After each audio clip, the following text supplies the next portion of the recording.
Hello, today we're here to talk about the 5 Buddha families. So what does that mean? It means basically this is the Buddhist version of astrology or astrological science. So I grew up in the Buddhist community. Everyone would always be like, I'm Padma Vajra, or I'm Ratna Karma, or I'm Buddha. You can be one family, you can be 2 families, you can be a whole mishmash. Most people are not more than 2 generally.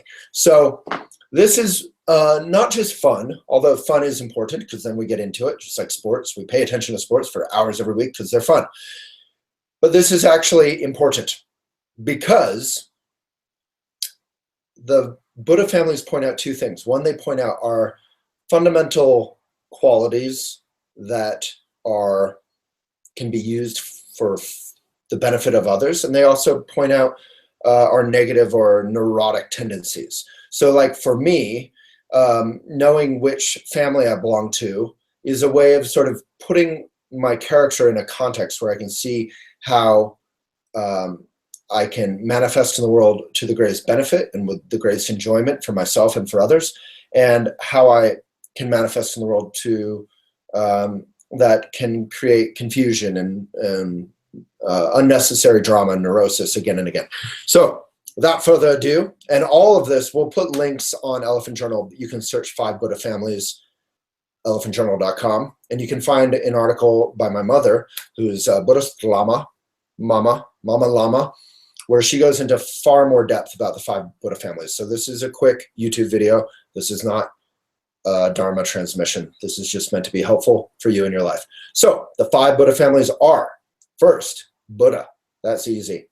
Padma, Vajra, Ratna, Karma. And I guarantee I will not be talking about them in the same order because I am definitely not an organized kind of person, which is probably one of the Buddha families. So the first one, Buddha. So people tend to be, who are Buddha, their positive qualities are they're grounded, they're spacious, they're relaxed, they can be powerful. You can throw a lot of stuff at them and they can kind of react very calmly. The negative neurotic tendency can be that they're just spaced out. It's almost like they're high all the time, like too high all the time. All of us have been in a relationship with someone where you feel like taking them by the collar and being like, wake up, get excited about something, make a decision. God, just feel something. That's probably a Buddha person. So that's the negative, that's the positive. If you work with your Buddha nature through Buddha family nature, through meditation, waking up, living life for the benefit of others, then you can get into the positive aspect of that more. All right, number 2, Vajra. Vajra is very precise, very wise, very cutting. It's symbolized by a dorje or a Vajra, which is like a thunderbolt. Discernment, judgment. The negative aspect of Vajra can be like having a short fuse and temper. I might be a little Vajra. The good thing is once you know that, you can just breathe, come back to the present moment, and that your anger is actually pointing out something very true, very real, very helpful, but you don't need to get into that anger. You don't need to indulge in that tight-hearted anger. All right, number 3, let's do Ratna. So Ratna is very rich, and I don't mean in terms of wealth. It's very, like I'm very Ratna. My whole house has cool stuff everywhere. The negative aspect, it can be cluttered. Ratna can be very, taking too much pride in yourself, or it can be very enriching, magnetizing, like my friend Peggy Markell, who invites people over and makes these big, beautiful dinner parties, and they're very simple food. There's nothing super fancy about it, but everything is incredibly elegant and simple and wonderful. That is, what are we talking about? Ratna. So Ratna is basically wealth, and that can be negative, that can be enriching. And the enriching part is that it connects with our fundamental basic goodness or wealth without getting into kind of exterior meaningless pride or wealth. All right. What are we on? Karma. So I'm very karma, obviously. I feel particularly karma right now because I'm on a stopwatch. So karma is speedy. Karma is efficient. Karma is about getting lots done. Business people often are karma.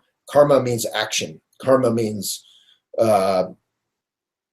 basically you're the kind of person who walks around staring at your cell phone, trying to multitask all the time.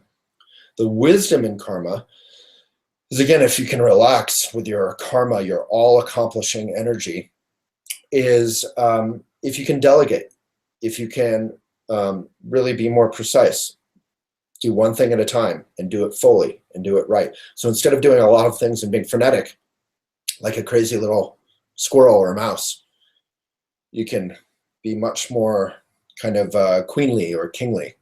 All right, and then what are we on? Buddha, Ratna, Vajra, Karma. I'm forgetting one. That was really bad. That probably points out the Buddha family that I really am, which is Padma. So that's the one I was forgetting. So Padma is love, love, love, the big beating pink heart of love. Padma is all about clinging and attachment, brokenhearted, emotion, drama. The positive aspect of it, of course, is just being loving and warm. And all right, so that's probably enough on that to learn how to get more into the wise aspect of each Buddha family, how to use the nature that you have manifested and been born with in this life for the greater good and for your own good and for the good of, all sentient beings. You can read that blog, 5 Buddha Families, and I hope you have a wonderful day.